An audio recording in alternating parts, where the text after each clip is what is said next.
Start. Para. It is the contention of the petitioners that the award of land acquisition officer is grossly inadequate.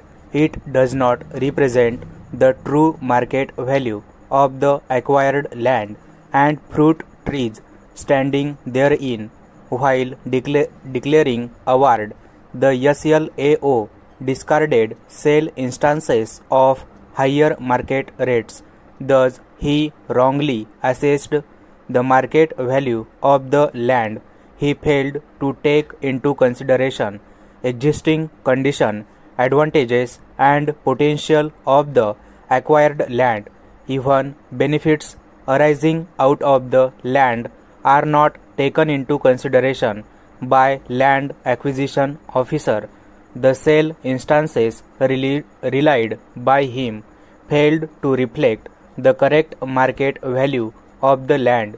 He did not take into consideration rising trend of market prices in respect of agricultural lands.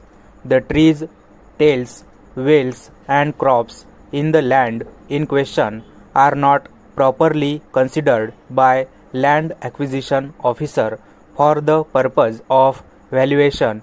He ignored the procedure for assessing market value of the land in question and fruit trees standing therein. Para. In short, land acquisition officer extremely undervalued the land and fruit trees standing therein. He has not taken into consideration the structure. He has not carried out measurement properly. He has not properly classified the land when it has got non-agricultural potentiality.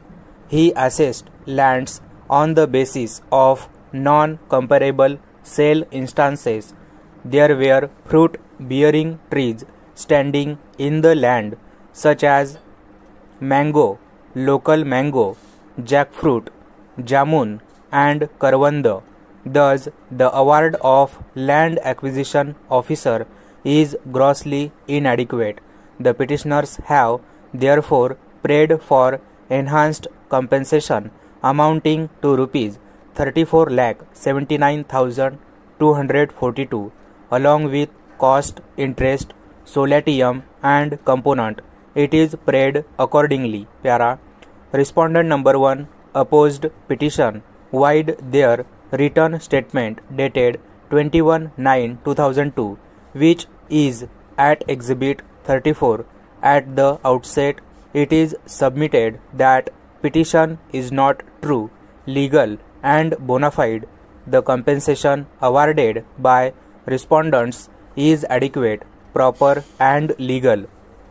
The SLAO has taken into consideration the method and procedure contemplated under the Land Acquisition Act 1894 for determining price of the land. Therefore, the claim in respect of enhanced compensation is baseless and unfounded. Respondents declared the award on 3/8/2000. The reference petition is filed on 9/4/2001. Thus, the petition is beyond period of limitation.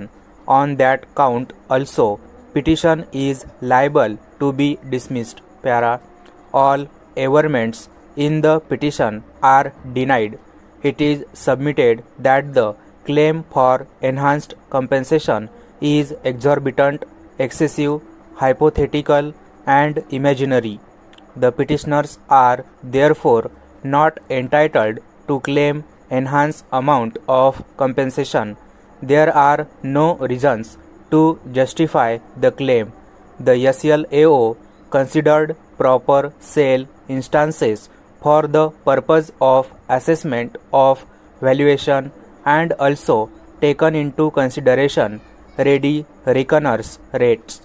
Thus, the market value awarded by SLAO is legal, adequate and correct. Lastly, it is submitted that reference petition be dismissed. Para.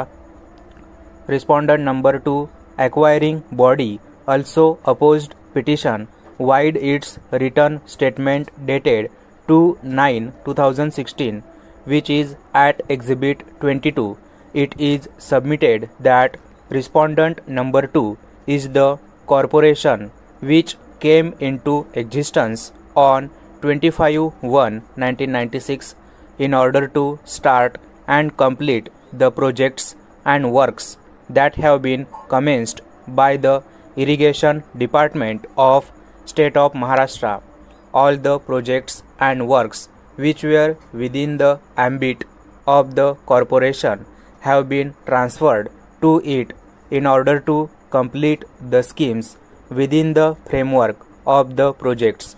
The present petition for enhanced compensation is filed after coming into existence of the corporation.